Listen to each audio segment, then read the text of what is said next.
ओम शांति। पहले मांस खाता था, अब छोड़ दिया है। क्या यह कर्म आगे भोगना पड़ेगा? एक भाई ने पूछा है। उनका प्रश्न है कि पहले मैं बहुत मांस खाता था, मुझे पता नहीं था, मैंने बहुत मांस मदिरा का सेवन किया है। लेकिन मैंने जब से आपको सुना, आपके वीडियो के माध्यम से मुझे ईश्वर ये ज्ञान मिला, परमात्मा के मार्ग को पहचाना है, मैंने ईश्वर को जाना है, तब से सब कुछ खाना पीना छोड़ दिया है। मैं सद्मार्ग पर चलने लगा हूँ। तो क्या मुझे ये पिछले जन्म का कर्म भोगना पड़ेगा? तो देखिए, जो भी हम आत्माएं कर्म करते हैं उसका फल हमारे साथ में ही होता है और उसका फल हमें भोगना ही पड़ता है। हमें इस जन्म में मिले या किसी और जन्म में, जो कर्म किया है उसका फल तो भोगना पड़ता है। लेकिन जिसको इसका प्रायश्चित हो जाता है, जो इस पाप कर्म को समझ जाते हैं, कर्मों की गहन गति को जान जाते हैं कि हमसे अनजाने में गलती हो गई है या जानबूझ करके भी गलती हो गई है, लेकिन इतनी सामर्थ्य नहीं था कि हम इस चीज़ का त्याग कर सकें, और हमें ज्ञान नहीं था कि हम गलत कर रहे हैं। और यह जानबूझ के भी आपको पता भी था, फिर भी अगर आपने किया है और अगर आपने अब सद्मार्ग को अपना लिया है और वो कर्म करना बिल्कुल बंद कर दिया है और आपने ईश्वर की शरण ली है, आपने भगवान को पहचाना है, उनका ज्ञान को आपने जान करके उसको अपना बनाया है और आप एक सद्मार्ग पर चलने लगे हैं। आप भगवान को याद करते हैं, आप मेडिटेशन करते हैं और प्रायश्चित करते हैं, पश्चाताप करते हैं और परमात्मा को याद करते हैं। तो भगवान आपको वो बल देता है, वो शक्ति देता है, जिसके कारण जो आपके द्वारा पाप हुआ है, जो पहले आप पाप कर चुके हैं, तो उसका फल तो मिलेगा आपको, लेकिन आपके अंदर इतनी शक्ति होगी, इतनी पावर होगी कि आप उसको सह लेंगे और जो आपका वो पाप कर्म है वो पहाड़ से राई बन जाएगा। कि आपने जो कर्म किया है, तो वहाँ से जैसे एक बाण होता है कि वो छूटता है तो एकदम तीव्र गति से आता है, लेकिन आपके पास आते आते उसकी गति इतनी धीमी हो जाएगी कि वो बाण की तरह नहीं, आपको कांटे की तरह चुभेगा। अगर आप अब सत्कर्म करने लगे हैं तो आपको पता नहीं चलेगा। इतनी शक्ति परमात्मा से मिलती है और उस शक्ति के कारण आपके द्वारा जो पाप कर्म हुए हैं उनका आप फल भी भोग लेंगे, लेकिन आपको दुख, दर्द और कष्ट नहीं होगा। लेकिन आपको ये याद रखना है विशेष कि अभी से, आज से ही आप वो कर्म कभी भी गलती से, अनजाने में या भूल कर कभी भी आप वो कर्म नहीं करेंगे। और पुण्य कर्म आप करना आज से बहुत ज़्यादा अपने पुण्य कर्म को बढ़ाएंगे। जब आपका पुण्य का कर्म बढ़ेगा, पुण्य का खाता बढ़ेगा, तो आपके पाप का पल्ला हल्का पड़ जाएगा और पुण्य कर्म जो बढ़ने लगेंगे तो आगे चल के फिर आपको उसका पश्चाताप या उसका दंड आपको नहीं भोगना पड़ेगा, उसका कोई कष्ट नहीं होगा। अज्ञान में आपसे गलती हो गई है, अब आपने परमात्मा को जान लिया है, अब कोई गलती नहीं होगी। अभी तक जो गलती हो गई अभी नहीं होगी, आज से नहीं होगी। अब तक जो गलती हो गई प्रभु अब नहीं होगी। तो अब आपको जो परमात्मा का ज्ञान मिला है, परमात्मा मिले हैं, तो बस उनको याद करते रहो और आप प्रभु चिंतन करते रहो, अपना प्रायश्चित करो और आप इन पाप कर्मों को नष्ट कर लेंगे। आप खुद अनुभव करेंगे धीरे धीरे करके। इसको प्रमाणित बाहर नहीं किया जा सकता है, ना किया जाता है, वो तो बातें होती हैं करने की। इसका प्रमाण, ज्ञान का प्रमाण तो अपना हृदय होता है, अपना मन होता है। ईश्वर से प्यार का प्रमाण कोई बाहर नहीं दिया जाता है, ईश्वर के प्यार का प्रमाण तो हमारे हृदय में होता है, अंदर होता है। परमात्मा को याद करने में आपको कितना सुख मिल रहा है, ये कोई माना बाहरी प्रमाण ज़्यादा नहीं दे सकता है। और बाहरी प्रमाण तो जो आप दे रहे हो वो प्रतिकूल दिखाई देने लगे। अगर हम लौकिक, बाहरी, शारीरिक, व्यवहारिक बातों में देखें तो एक एक रोटी का टुकड़ा मांगता है वो महान भक्त होता है, कि एक रोटी का टुकड़ा मांगता है एकांत में पड़ा प्रभु के चिंतन में अपने आंसू बहाता है।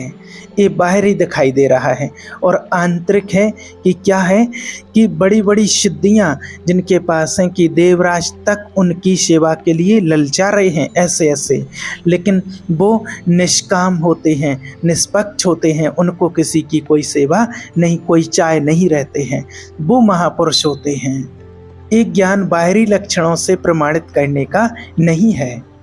इसलिए आप परमात्मा को याद करो, परमात्मा का चिंतन करो, नाम का जप करो, बिल्कुल चिंता नहीं करो। जो आपसे गलती हो गई है और आपने उसको स्वीकार कर लिया है, तो वो परमात्मा आपको, आपसे जो गलती हो गई है उसको मिटा देंगे। आप में वो सामर्थ्य आ जाएगी कि आप उनको याद करके उसको मिटा सकते हैं। तो इसमें बस डरना नहीं है, और इस बात का विशेष ध्यान रखना है कि अब आपको आगे ऐसा कुछ भी करना नहीं है।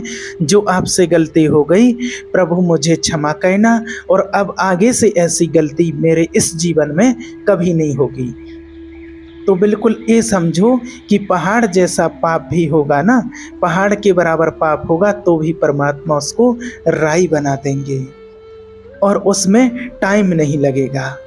और कभी भी जिस बात को आप जानते हैं कि ये अधर्म है, जो बात जानते हो कि ये अधर्म है, और ये सबको लगभग पता होता है, सबको पता होता है कि मैं गलत कर रहा हूँ, अंदर में तो लगता है ना। ऐसा नहीं है कि मैंने शास्त्र नहीं पढ़ा या मैंने कोई सत्संग नहीं सुना है तो मुझे पता नहीं था, वो ऐसा अपने आप को लगता है। देखो, ऐसा नहीं है। हर एक व्यक्ति को पता है, जहाँ कोई गलत करना चाहता है, जहाँ गलत करने के लिए जाता है, तो अंदर जो आपके अंदर जो उस परमात्मा की संतान, वो आत्मा जो बैठी हुई है, जो अंतर आत्मा आपकी होती है, और वो कहती है कि ये गलत है, आप ऐसा नहीं करो। लेकिन हमारे अंदर इतना अहंकार होता है, ये आवरण चढ़ा हुआ होता है, और वो इतनी धीमे स्वर में वो आवाज़ आती है कि हम अपने अहंकार के कारण, अहंकार होने के कारण उसकी अवहेलना कर देते हैं, उसको सुन नहीं पाते हैं। फिर क्या होता है, कभी कभी व्यक्ति उसका पश्चाताप कर जब कुछ होता है, हाँ अरे मन में तो ऐसा आया था, ऐसा नहीं करें, ऐसा ना करें, अगर मान जाते तो बच जाते, ऐसा लगता है। तो वही आत्मा अंदर बैठी है और वो आपको प्रेरणा देती है। जो आपको लगता है कि ये अधर्म है, आपके अंदर से ऐसी आवाज़ आती कि अधर्म है, तो आप रुकिए, 1 मिनट विचार कीजिए और फिर उस काम को आप कीजिए। अगर आपको लगता है कि मेरा विचार सही नहीं है, तो आपको अपने पूज्य जनों से पूछना चाहिए कि मैं जो करने जा रहा हूँ ये सही है या गलत है। पर पूज्य जनों, कोई श्रेष्ठ व्यक्ति हो उससे, लेकिन ऐसे से सलाह ना ले लें जो आपसे भी गिरा हुआ हो, तो वो तो आपको और प्रोत्साहित कर देगा कि हाँ चलता है, करो करो, चलता है, फिर तो और गड़बड़ हो जाएगा। तो देखिए, इस प्रकार से चलना और बहुत अच्छा है कि आप इस अवस्था में, आपकी अभी नवीन अवस्था है और इस अवस्था में आप सद्मार्ग को अपना रहे हैं, आप ईश्वरीय मार्ग को अपना रहे हैं, ईश्वरीय मार्ग पर चल रहे हैं, और आपको ईश्वर से वो अनुभूति होगी, वो सुख मिलेगा जिसके लिए आपको ये मनुष्य का शरीर मिला है, आपको ये जीवन मिला है। और बहुत धन्यवाद तो आपके लिए कि आपने इस बात को समझा, इस ईश्वरीय ज्ञान को समझा और अपना मार्ग चेंज किया आपने, और आप गलत मार्ग से निकल करके, अत्याचार पाप छोड़ करके इस सद्मार्ग को आपने अपनाया है। और आपने जो इस बात को मान लिया है, स्वीकार कर लिया है, तो इससे बड़ा सुख हमें भी और कुछ नहीं होता है। हमारा तो इससे जीवन धन्य हो जाता है कि आप तक परमात्मा का संदेश पहुंचा, और किसी न किसी प्रकार से परमात्मा का संदेश आप तक पहुंचा, और आपने उस संदेश को स्वीकार किया, आपने उस बात को मान लिया, और आप सद्मार्ग पर चलने लगे, अपना लिया है।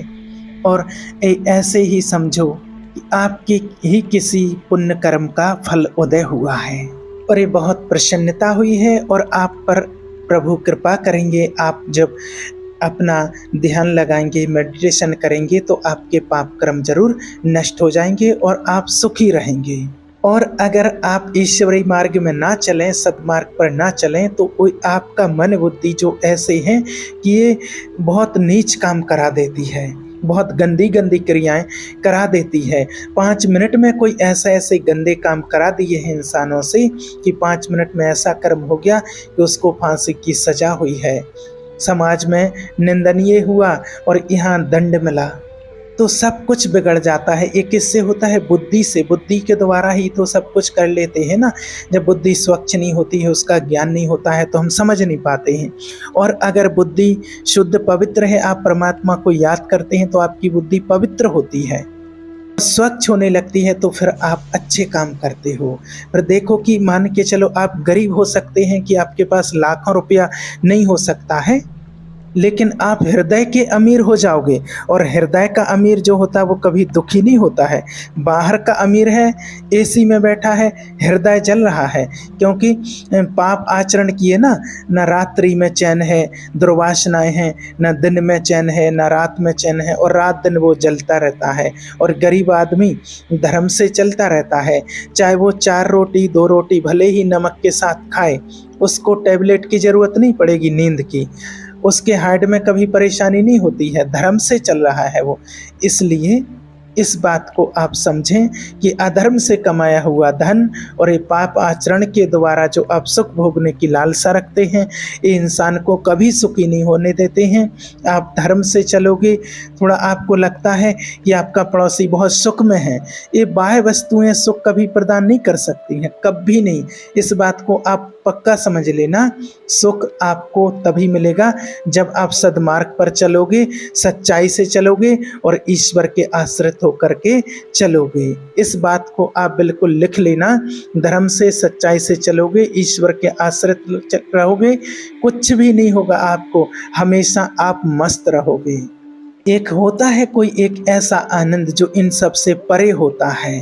वो मनुष्य जीवन तो उसी आनंद के परिचय के लिए मिला हुआ है, लेकिन अगर आप इतना ज़्यादा आगे नहीं पहुंच पाते हैं, तो आप परमात्मा को याद करते हुए धीरे धीरे चलते रहें। आप मनुष्यता से चलें, पशुता से नहीं चलें। जो ये बातें सुनने को मिलती हैं, देखने में आती हैं कि मनुष्य की बुद्धि कितनी नीच हो गई है, एक राक्षसी हो गई है, जो राक्षसों से भी बदतर काम करने लगे हैं। जिनकी तुम्हारे द्वारा रक्षा होनी चाहिए और जिनकी रक्षा करने के लिए ही जन्म लिया है और उन्हीं का शोषण कर रहे हैं, ऐसी बुद्धि हो गई। कैसे राक्षस पैदा हो गए हैं। तो वही मन बुद्धि जब राक्षसी हो जाते हैं तो राक्षसों के जैसे काम करा देते हैं, और वही मन बुद्धि जब पवित्र शुद्ध हो जाते हैं तो वही एक महात्मा, एक ज्ञानी पुरुष बन जाते हैं। और उसको शुद्ध पवित्र करने के लिए एकमात्र परमात्मा की याद है। बुद्धि और मन पवित्र होगा एक परमात्मा की याद से। और परमात्मा को याद करने के लिए, भगवान को याद करने के लिए आपको अपना आहार बिल्कुल शुद्ध और पवित्र लेना होगा। क्योंकि जो सबसे पहले परमात्मा ने कहा है कि अगर परमात्मा का ध्यान करना, उनको याद करना है, मेडिटेशन करना है, तो सबसे पहले चाहिए पवित्र भोजन, शुद्ध अन्न चाहिए। जब आप शुद्ध अन्न खाएंगे पिएंगे, तभी आपका मन शुद्ध होगा, पवित्र होगा, और पवित्र मन में ही परमात्मा का चिंतन होता है। पवित्र शुद्ध मन ही परमात्मा को याद करने में लगता है। और एक गंदे खान पान को तो बिल्कुल ही त्याग देना चाहिए। इससे हमारा मन, शरीर, बिल्कुल सब कुछ दूषित हो जाता है। अरे भगवान ने हमें इतने अच्छे अच्छे भोजन बनाए हैं, 56 प्रकार के भोग बनाए हैं, कितने स्वादिष्ट स्वादिष्ट व्यंजन बनाए हैं, इतने अच्छे अच्छे फल फ्रूट्स बनाए हुए हैं, और उन सब को छोड़ करके हम मांस का भक्षण करते हैं। कितना गंदा खान पान करते हैं। कैसी सदगति होगी इंसान की। सोचिए, जब वो अपनी मर्यादाओं को लांघ देता है। कहा जाता है कि अगर गाय जो होता है उसका भोजन, एक भगवान ने, गाय का भोजन है वो घास है, और अगर गाय को घास नहीं मिलेगी तो वो गाय कभी मांस नहीं खा सकती है, भूखों तो मर जाएगी। और एक शेर जो होता है उसका भोजन मांस है, तो वो शेर को अगर कभी मांस नहीं मिलेगा तो वो घास नहीं खाएगा, चाहे वो भूखा मर जाए लेकिन वो घास नहीं खा सकता। और एक इंसान है जिसका भोजन भगवान ने शुद्ध अन्न बनाया है, पवित्र अन्न जिसको देवता कहते हैं। इतने 56 प्रकार के व्यंजन बनाए हैं, इतने शुद्ध भोजन बनाया है, और उस अन्न को छोड़ कर के इंसान माना उसी अन्न के साथ मांस का भक्षण करता है, इतनी अच्छी अच्छी चीज़ें छोड़ कर के मांस खाता है, तो कैसे उसकी सद्गति होगी, कैसे उसकी बुद्धि पवित्र बनेगी। सोचिए आप, जब दूसरे पशु पक्षियों जानवरों को मारते हैं, मरवाते हैं, तो कैसे उनकी हाय निकलती है, और वो हाय लगती है, और जिसको लग जाती है उसका समझ लो कि क्या होता है। आज देख रहे हैं कितना दुनिया में आज जो घटनाएं घट रही हैं, हाथ पैर टूट रहे हैं, ये सब किसका कारण है? आज जो उनको काट पीट रहे हैं उन्हीं का, और किसी का फल नहीं है। इसलिए हमें इस बात का विशेष ध्यान रखना है। आप परमात्मा को याद कीजिए, आपका जीवन बदल जाएगा, एकदम आपका मन शुद्ध पवित्र बन जाएगा। आगे से आपको कभी ऐसा नहीं खान पान करना है। ओम शांति।